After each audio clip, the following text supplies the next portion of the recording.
Welcome to TP Studies, welcome to Uttam's Academy. Percentage topic నుండి some more model problems కూడా discussion చేద్దాం. So మనకి ఏ కాంపిటేటివ్ ఎగ్జామ్స్కైనా కూడా అర్థమెటిక్ సెక్షన్ నుండి అదే పర్సంటేజ్ టాపిక్ నుండి కూడా కంపల్సరిగా మినిమమ్ 2 or 3 మార్క్స్ ఇస్తూనే ఉంటాడు. సో మనకి ఆ టాపిక్లో ఉన్నటువంటి మోడల్స్ అన్నీ కూడా కవర్ చేద్దాం. ఓకేనా, మ్యాక్సిమం మోడల్స్ అన్నీ కూడా కవర్ చేద్దాం. ఇప్పటి నుండి కొంచెం బాగా ప్రిపేర్ అవ్వండి. సో ఎప్పటికి కూడా లీవ్ ఇట్ చేయకూడదు, కంటిన్యూగా రిపీటెడ్గా ప్రిపేర్ అవుతూ ఉండండి. ఓకేనా, సరే. ఎవరైతే ఎస్ఐ కానిస్టేబుల్కి ప్రిపేర్ అవ్వాలని అనుకుంటున్నారో వాళ్ళ కోసం ఆఫ్లైన్ బ్యాచ్ అయితే October 6th స్టార్ట్ చేయడం జరుగుతుంది. ఇక్కడ Kadapa turning point bank coaching సెంటర్లో ఎస్ఐ కానిస్టేబుల్ ఆఫ్లైన్ బ్యాచ్ అయితే కంపల్సరీగా స్టార్ట్ చేస్తున్నారు October 6th నుండి. ఎవరైనా ఇంట్రెస్ట్ ఉండే వాళ్ళైతే వాళ్ళు వచ్చి జాయిన్ అవ్వచ్చు. ఓకేనా, దాంతోపాటు ఒకవేళ సపోజ్ ఇన్ కేస్ ఆఫ్లైన్లో అవైలబుల్ లేని వాళ్ళు ఎవరన్నా ఉంటే వాళ్ళ కోసం ఆన్లైన్లో కూడా డైలీ లైవ్ క్లాసెస్ కూడా కండక్ట్ చేయబడుతుంది. అది కూడా October 6th నుండి స్టార్ట్ అవుతుంది. చూద్దాం ఒకసారి. ఓకేనా, ఇప్పుడు చూడండి. సో మనకి పర్సంటేజ్ టాపిక్లో రిమైనింగ్ మోడల్స్ కూడా చూద్దాం ఒకసారి. అయితే ఇక్కడ ఈ మోడల్ ప్రాబ్లమ్స్ అనేది ఎలక్షన్స్ మీద ఇస్తున్నాడు. ఎలక్షన్స్ మీద అంటే ఒక 2 candidates ఎలక్షన్లో నిలబడితే ఆ 2 candidatesకి ఎన్నెన్ని ఓట్స్ వచ్చినాయి, ఇంకొకరితోటి ఎన్ని ఓట్స్తో విన్ అవుతున్నాడు, ఒకడు ఎన్ని ఓట్స్తో లూజ్ అవుతున్నాడో వాటి మీద అన్నిటి మీద కూడా కలిపి ప్రాబ్లమ్స్ ఇవ్వడం జరిగింది. ఒకసారి చూద్దాం. ఒకసారి క్వశ్చన్ నెంబర్ 33 కూడా చూడండి ఒకసారి. In an election between 2 candidates, అంటే ఇద్దరు క్యాండిడేట్స్ మధ్య ఎలక్షన్స్ అయితే జరుగుతున్నాయి. A candidate who gets 40% of total votes is defeated by 15,000 votes. అయితే ఎవరికైతే 40% ఆఫ్ ద ఓట్స్ వస్తున్నాయో వాడు ఇంకొకటి మీద మనకి 15,000 ఓట్స్తో ఓడిపోతున్నాడు అనేసి అన్నాడు. అయితే the number of votes polled by the winning candidate is question mark అన్నాడు. అయితే విన్ అయినటువంటి క్యాండిడేట్ యొక్క టోటల్ నెంబర్ ఆఫ్ ఓట్స్ ఎన్నో కనుక్కోవాలి. ఇక్కడ విన్నింగ్ క్యాండిడేట్ యొక్క టోటల్ ఓట్స్ అడుగుతున్నాడు, అంతేకాని టోటల్ నెంబర్ ఆఫ్ ఓట్స్ అడగడం లేదు. ఓకేనా, చూద్దాం. ఇక్కడ 2 candidates ఎలక్షన్లో నిలబడినారు. ఈ 2 candidates యొక్క టోటల్ నెంబర్ ఆఫ్ ఓట్స్ 100 అనుకుందాం. అవుట్ ఆఫ్ 100లో ఒక క్యాండిడేట్కి ఎంత పర్సంటేజ్ ఓట్స్ వచ్చాయంటే 40% ఓట్స్ వచ్చినాయంటున్నాడు. ఇంకా రిమైనింగ్ 60% ఆఫ్ ద ఓట్స్ ఇంకొక క్యాండిడేట్కి రావాలి. అంటే అవుట్ ఆఫ్ 100లో 40% ఆఫ్ ద ఓట్స్ ఒక క్యాండిడేట్కి కానీ వస్తే మిగతా 60% ఆఫ్ ద ఓట్స్ అనేవి ఇంకొక క్యాండిడేట్కి వస్తాయి అని గుర్తుపెట్టుకోండి. ఓకేనా, అయితే ఇప్పుడు 40% ఆఫ్ ద ఓట్స్తో కంపేర్ చేస్తే 60% ఆఫ్ ద ఓట్స్ అనేవి ఎన్ని ఓట్స్ మోర్ ఉన్నాయంటే, అంటే ఇక్కడ లేదా 60తో కంపేర్ చేస్తే 40 అనేది ఎన్ని ఓట్స్తో డిఫీటెడ్ అయ్యిందంటే 20 ఓట్స్తో డిఫీటెడ్ అయ్యింది. చూడండి, 60కి 40కి డిఫరెన్స్ ఎంత అంటే 20. అయితే ప్రాబ్లం ప్రకారంగా డిఫీటెడ్ ఓట్స్ ఎన్ని ఇస్తున్నాడంటే 15,000 ఓట్స్ ఇస్తున్నాడు. 20కి 15,000 ఓట్స్ అయితే 100కి ఎంత కనుక్కోవాలి. 100 కనుక్కుంటే టోటల్ నెంబర్ ఆఫ్ ఓట్స్ అవుతుంది. అయితే వాడు కనుక్కోమంది the number of votes polled by the winning candidate అన్నాడు. ఇక్కడ విన్నింగ్ క్యాండిడేట్కి వచ్చినటువంటి పర్సంటేజ్ ఎంత ఉండాలంటే 60% ఉండాలి. 60కి క్వశ్చన్ మార్క్ రాయండి. 21 జారు 23 జార్ 60, 15 into 3 అంటే 45, అంటే 45,000 ఓట్స్ ఉండాలి. అంటే విన్నింగ్ క్యాండిడేట్స్కి వచ్చినటువంటి టోటల్ ఓట్స్ ఎంతంటే 45,000 ఓట్స్ ఉండాలి. ఆ 45,000 ఓట్స్ ఉన్నటువంటి పర్సన్ ఎవరైతే ఉన్నాడో that person is the winning candidate. ఇక్కడ 45,000 ఓట్స్ ఉన్నటువంటి ఆప్షన్ కూడా ఎన్నో ఆప్షన్ అంటే ఆప్షన్ నెంబర్ 2, అంటే సెకండ్ ఆప్షన్ అనేది కరెక్ట్ ఆన్సర్. సేమ్ లైక్ ఇలాంటి సిమిలర్ మోడల్ క్వశ్చన్ ఇస్తుంటాడు. నెక్స్ట్ ప్రాబ్లం మీరు క్వశ్చన్ నీట్గా రీడ్ చేస్తూ దానికి రిలేటెడ్ ఆన్సర్ ఫైండ్ అవుట్ చేయాలి. ట్రై చేయండి ఒకసారి చూద్దాం. In an election between 2 candidates, the candidate who gets 30% of the votes polled is defeated by 16,000 votes. What is the total number of votes polled అంటున్నాడు. లేదా ఇద్దరు అభ్యర్థుల మధ్య పోటీ కాగల ఒక ఎలక్షన్లో ఒక అభ్యర్థి 30% ఓట్లు పొంది 16,000 ఓట్ల తేడాతో ఓడిపోయాను. నమోదైన మొత్తము ఓట్లు ఎన్ని అంటున్నాడు. నమోదైన మొత్తము ఓట్లు ఎన్ని? ఇక్కడ ఫస్ట్ వన్ చూడండి ఒకసారి. ఇక్కడ కూడా ఇద్దరు క్యాండిడేట్స్ మధ్య ఓట్లు జరిగితే ఇద్దరు క్యాండిడేట్కి మొత్తం ఎన్ని ఓట్స్ అంటే 100 అనుకోండి. ఈ అవుట్ ఆఫ్ 100లో ఒక క్యాండిడేట్కి ఎంత పర్సంటేజ్ ఓట్లు వస్తున్నాయి అంటే 30. 100లో ఒక క్యాండిడేట్కి 30 వస్తే ఇంకొక క్యాండిడేట్కి ఎంత రావాలి? 70 రావాలి, అంతే కదా. 100లో ఒకడికి 30 ఓట్లు వచ్చాయి అంటే మిగతా 70 ఓట్లు ఇంకొకడికి వచ్చినట్టు అని గుర్తుపెట్టుకోండి. ఇప్పుడు 30 ఓట్లు వచ్చిన వాడితో కంపేర్ చేస్తే 70 ఓట్లు వచ్చిన వాడు ఎన్ని ఓట్స్తో గెలుపొందుతాడంటే 40 ఓట్స్తో గెలుపొందుతాడు. లేదా ఈ 70 ఓట్స్ వచ్చిన వాడితో కంపేర్ చేస్తే 30 ఓట్స్ అనేవాడు ఎన్ని ఓట్స్తో డిపీటెడ్ అవుతాడంటే 40 ఓట్స్తో డిపీటెడ్ అవుతాడు. అంటే ఇక్కడ డిఫరెన్స్ ఏదైతే ఉందో ఆ డిఫరెన్స్ తీసుకోండి. ఇక్కడ defeated votes according to my defeated votes is 40. According to problem defeated votes ఎంతంటే 16,000. అంటే 40కి 16,000 అయితే ఇక్కడ క్వశ్చన్ మార్క్ ఏంటిదంటే what is the total number of votes polled అన్నాడు. టోటల్ నెంబర్ ఆఫ్ ఓట్స్ ఎన్నో కనుక్కోవాలి. టోటల్ నెంబర్ ఆఫ్ ఓట్స్ అంటే 100కి ఎంతో కనుక్కోండి. ఇక్కడ 41 జారు 4400 జారు వస్తుంది. 400 × 100 ఎంత అంటే 40,000. అంటే టోటల్ నెంబర్ ఆఫ్ ఓట్స్ ఎన్ని ఉండాలంటే 40,000 ఓట్స్ ఉండాలి. ఇక్కడ 40,000 ఓట్స్ ఉన్నటువంటి ఆప్షన్ ఏదైతే ఉందో దట్ ఆప్షన్ అనేది రైట్ ఆన్సర్గా ఉంటుంది.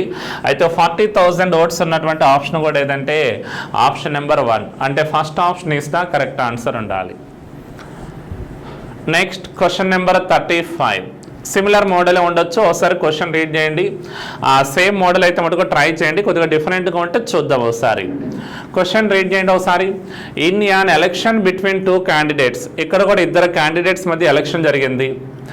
One got 52% of the total valid oats అన్నాడు. ఎప్పుడైనా కూడా ఎలక్షన్స్ జరిగినప్పుడు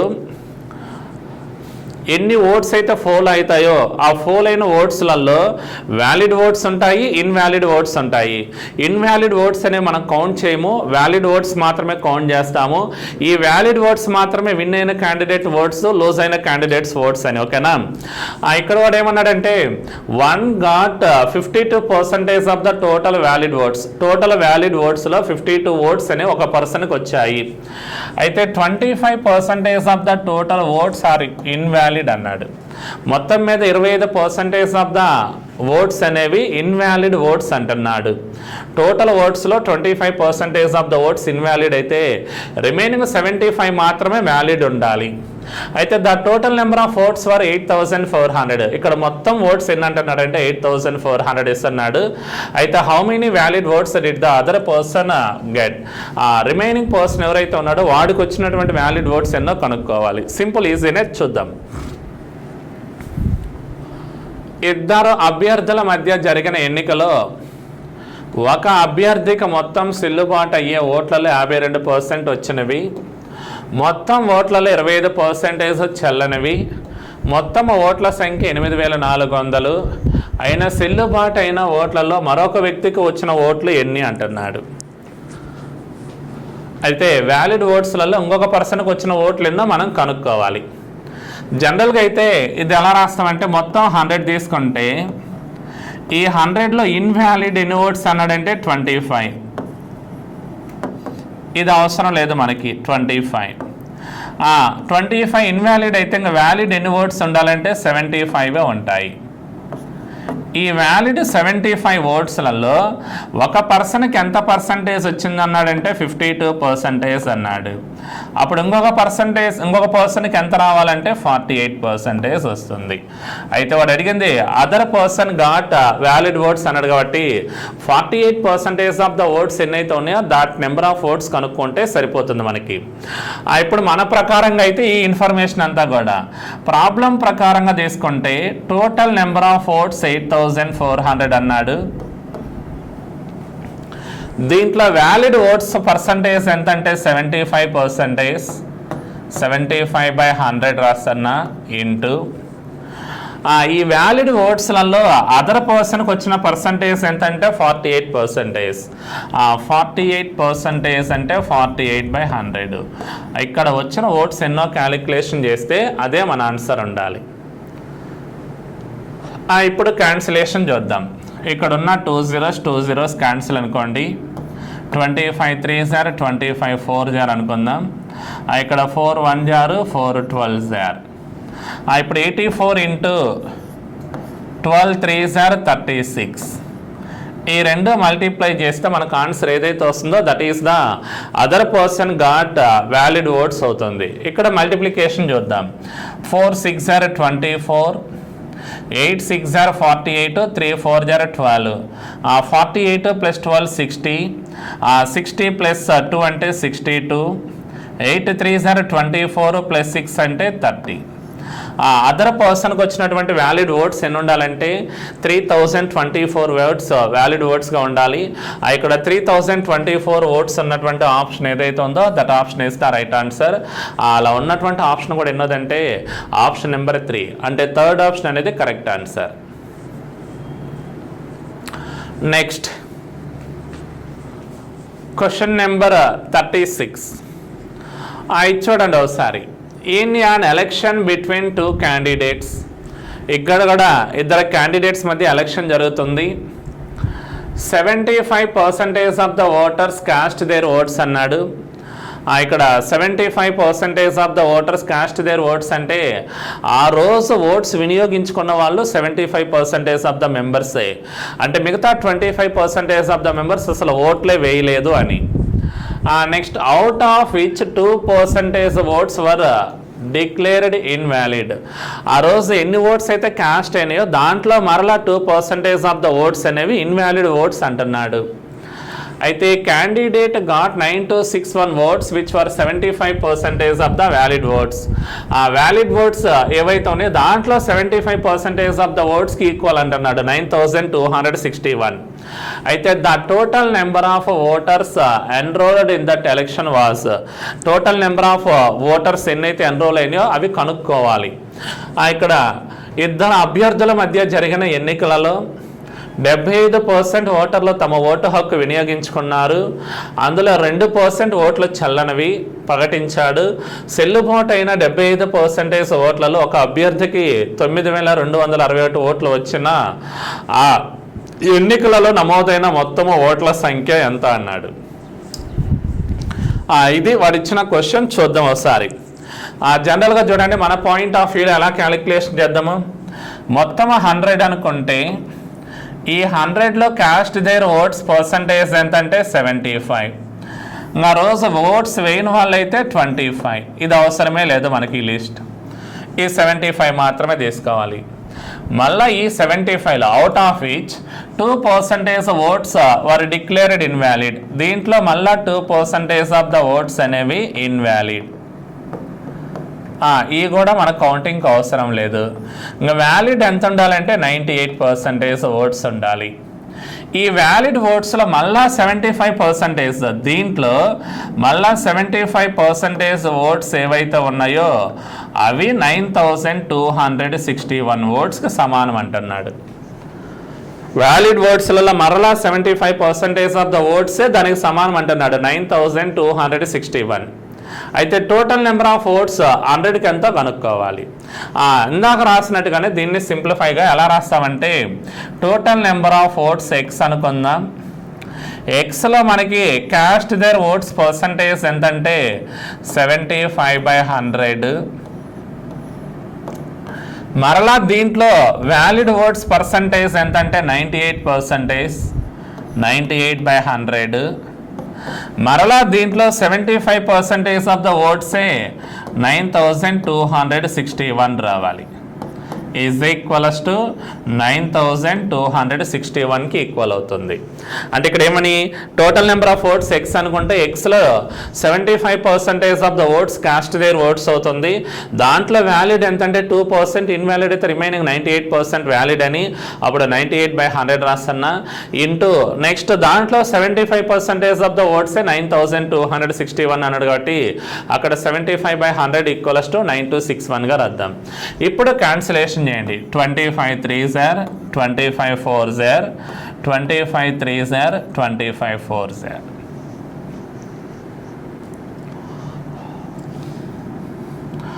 ఇక్కడ 2 2s are 249. 49 టేబుల్లో 9261 పోతుందా లేదా? 9 టేబుల్లో చూడండి ఒకసారి. 3 × 3 అంటే 9 టేబుల్ ఇది క్యాన్సిలేషన్ పోతుందేమో చూద్దాం ఒకసారి. 9 1 = 9, 2 పోదు కాబట్టి 0, 9 2s are 18 పోతే 8 బ్యాలెన్స్, 9 9s are అంటే 1029 వస్తుంది. 1029లో 49 టేబుల్ కూడా చూడండి ఒకసారి. 49 2s are 98, మరలా 4 ఉంటుంది 49, 49 1s are 49 అంటే ఎగ్జాక్ట్లీ 21 టైమ్స్ పోతుంది. ఇప్పుడు x = ఏం రాయాలంటే 21 × 2 4s are 800. 21 × 8 అంటే 16800 ఉండాలి. అంటే 16,800 ఉండాలి.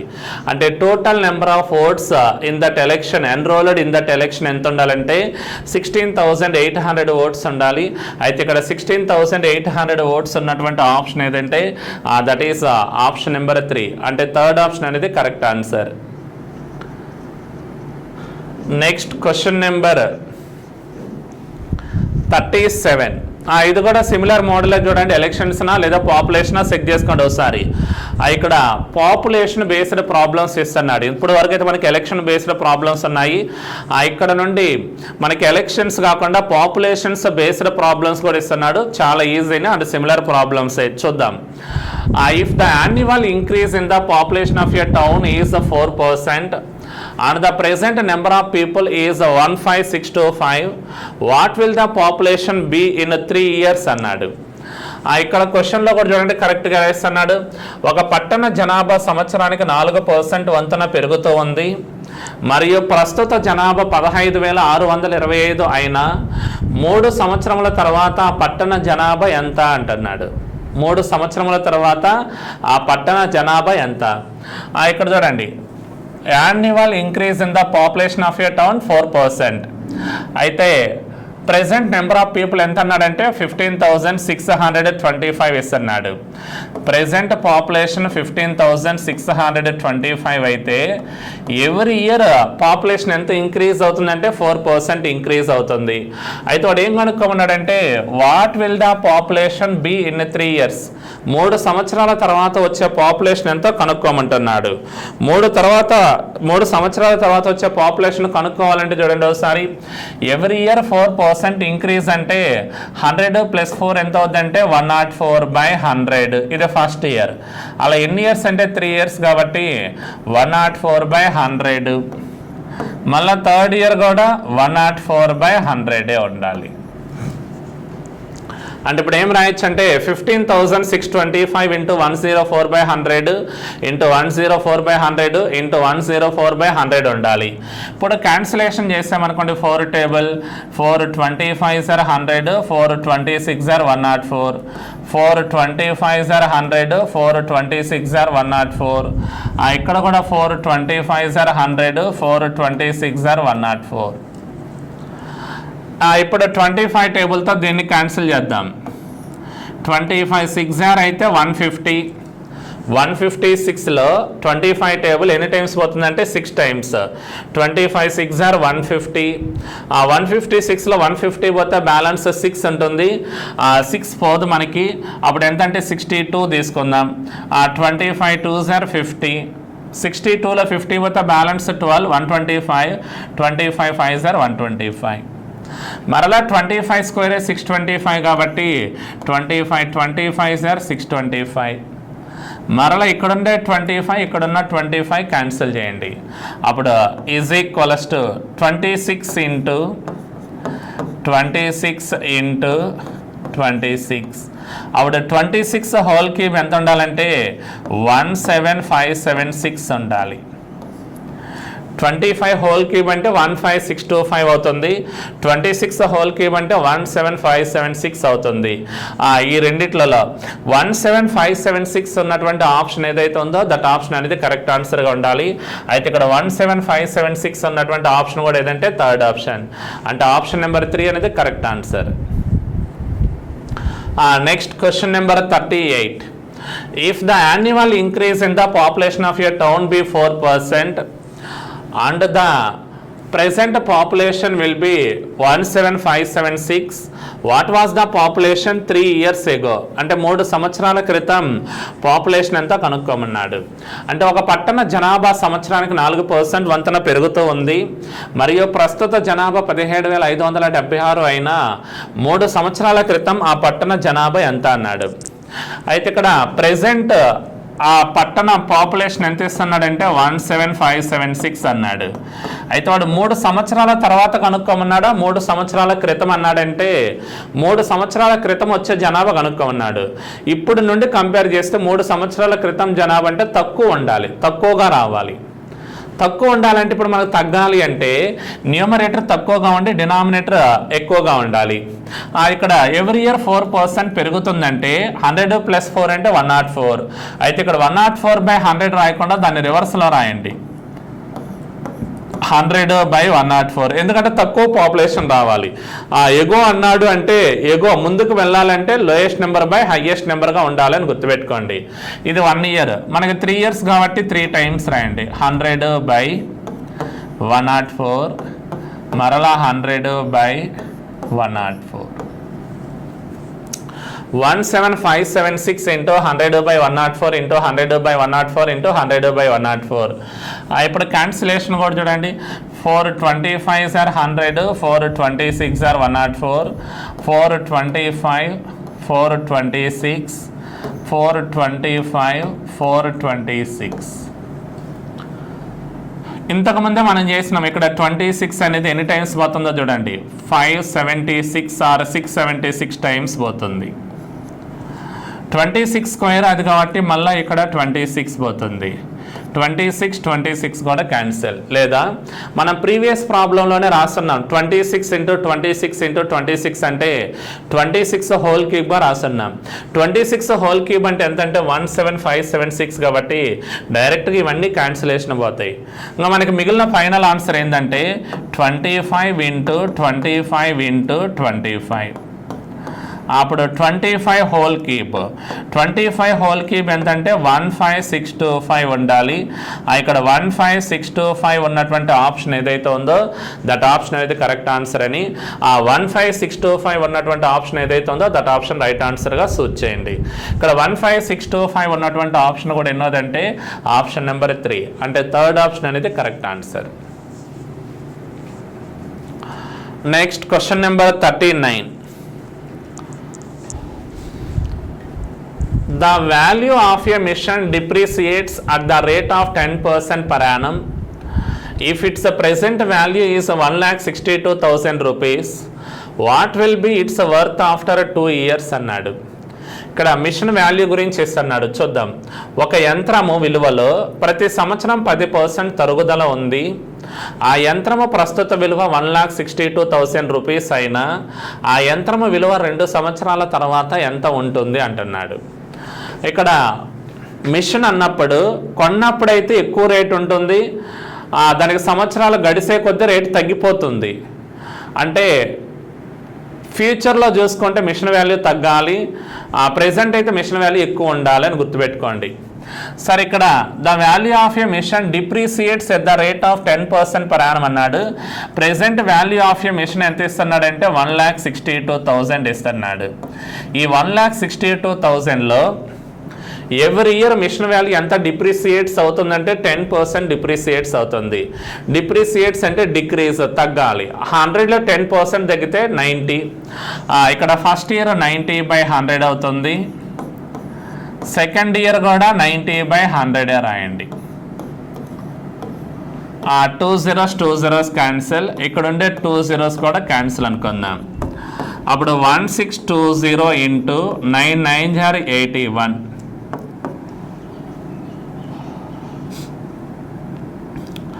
ఇప్పుడు మల్టిప్లై చేస్తే వచ్చే ఆన్సర్ ఏదో చూద్దాం. లేదా 1620ని 81 × 20 × 81గా రాయొచ్చు.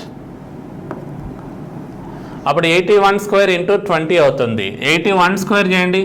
1 1 * 1, 8 1 * 8, 8 2 * 16, 6 రాస్తాను 1 బ్యాలెన్స్, 8 8 * 64 + 1 అంటే 65 × 20. ఇప్పుడు లాస్ట్ 0, 2 1 * 2, 2 6 * 12, 2 5 * 10 + 1 11, 2 6 * 12 + 1 అంటే 13. అంటే 131220 ఉండాలి. 131220 ఉన్నటువంటి ఆప్షన్ ఏదైతే ఉందో దట్ ఆప్షన్ అనేది కరెక్ట్ ఆన్సర్. అంటే ప్రెసెంట్ ఆ వాల్యూ ఆఫ్ ద మిషన్ అయితే 1,62,000 అవుతుంది. 10% డిప్రిసియేట్ అవ్వడం వల్ల 2 సంవత్సరాల తర్వాత దాని వాల్యూ ఎంతకు వచ్చిందంటే 1,31,220 వస్తుంది. ఆ 1,31,220 ఉన్నటువంటి ఆప్షన్ కూడా ఏదంటే ఆప్షన్ నెంబర్ 3 అంటే థర్డ్ ఆప్షన్ అనేది correct answer. Next question number 40. The value of a mission depreciates at the rate of 10% every year. It was purchased 3 years ago. If its present value is 8748 rupees, its purchase price was ? అన్నాడు. ఇప్పుడు ఇక్కడ present value ఇస్తున్నాడు, 3 సంవత్సరాల క్రితం కనుక్కోమన్నాడు. 3 సంవత్సరాల క్రితం అంటే జరిగిపోయిందంటే value of the machine ఎప్పుడు కూడా ఫస్ట్లో ఎక్కువ రేట్ ఉంటుంది, దాని తర్వాత తగ్గుతూ వస్తుంది. ఆ ప్రెసెంట్ 8748 ఉందంటే 3 సంవత్సరాల క్రితం దాని వాల్యూ ఎక్కువ ఉంటుంది అని గుర్తుపెట్టుకోండి, ఎక్కువ ఉండాలి. అంటే ఒక యంత్రము విలువలో ప్రతి సంవత్సరం 10% తగ్గుదల ఉంది. ఆ యంత్రాన్ని 3 సంవత్సరాల క్రితం కొన్నారు. ప్రస్తుతం యంత్రం విలువ 8748 రూపీస్ అయినా ఆ యంత్రము కొన్న విలువ ఎంత అన్నాడు. సరే ఇక్కడ చూడండి ఒకసారి. Present value of the machine ఎంత అంటే 8748 రూపీస్ ఇంటూ ఎవ్రీ ఇయర్ ఎంత పర్సెంట్ డిప్రిసియేట్స్ అవుతుందంటే 10% డిప్రిసియేట్ అంటే తగ్గుతూ ఉంది. అప్పుడు మనం తర్వాత 3 years ఎగో అంటే ఎక్కువ అమౌంట్ రావాలి కాబట్టి 100/100 - 10 దట్ ఈస్ 90. ఇది ఫస్ట్ ఇయర్. సెకండ్ ఇయర్ 100/90ని, థర్డ్ ఇయర్ కూడా 100/90నే చేయండి. మనకి ఎన్ని ఇయర్స్ ఇస్తే అన్ని ఇయర్స్ అలా రాసుకుంటూ వెళ్ళడమే, అదేం లేదు. ఓకేనా. 8748 ఇంటూ ఎవ్రీ ఇయర్ 10% డిప్రిసియేట్ అంటే 90 తీసుకోవాలి. 100/90 ఇంటూ 100/90 ఇంటూ 100/90. ఎందుకు 100/90 రాస్తున్నానంటే ప్రెసెంట్ నుండి 3 సంవత్సరాల క్రితం వెళ్ళాలంటే ఎక్కువ వాల్యూ రావాలి. ఎక్కువ వాల్యూ రావాలంటే ఎక్కువ నెంబర్ బై తక్కువ నెంబర్గా రాసుకోవాలి. ఓకేనా. ఇలా రాసిన తర్వాత సాల్వ్ చేద్దాం ఒకసారి. ఇప్పుడు ఫస్ట్ క్యాలిక్యులేషన్ చూడండి ఒకసారి. అన్నిట్లో ఇక్కడ 0 0 క్యాన్సిల్, 0 0 క్యాన్సిల్, ఇక్కడ ఉండే 0 ఈ 0 క్యాన్సిల్ అనుకుందాం. 9 టేబుల్, 9 9 * 81 పోతే బ్యాలెన్స్ 6 ఉంటుంది 64, 9 7 * 63 పోతే బ్యాలెన్స్ 1 ఉంటుంది 18, 9 2 * 18. ఇంకొక 9తో క్యాన్సిల్ చేయండి. 9 1 * 9 పోదు కాబట్టి 0, 9 8 * 72 రాస్తున్నా. మళ్ళా 108ను కూడా 9 టేబుల్తోనే 9 1 * 9 12 ఇంకా ఫైనల్గా పోతే చూడండి ఇక్కడ 12 ఇంటూ 100 ఇంటూ 10 అంటే 1000 అవుతుంది. 12 ఇంటూ 1000 అంటే ఆన్సర్ ఎంత ఉండాలంటే 12,000 రూపీస్ ఉండాలి. అంటే 3 సంవత్సరాల క్రితం ఆ value of the machine 12,000 rupees అయితే present value of the machine ఎంత వచ్చిందంటే 8,748 రూపీస్ వస్తుంది. ఓకేనా. ఇప్పుడు 12,000 రూపీస్ ఉన్నటువంటి ఆప్షన్ ఏదైతే ఉందో that option is the right ఆన్సర్గా సూచ్ చేయాలి. అయితే ఇక్కడ 12,000 ఉన్నటువంటి ఆప్షన్ కూడా ఎన్నో ఆప్షన్ అంటే ఆప్షన్ నెంబర్ 3 అంటే third option is the correct answer.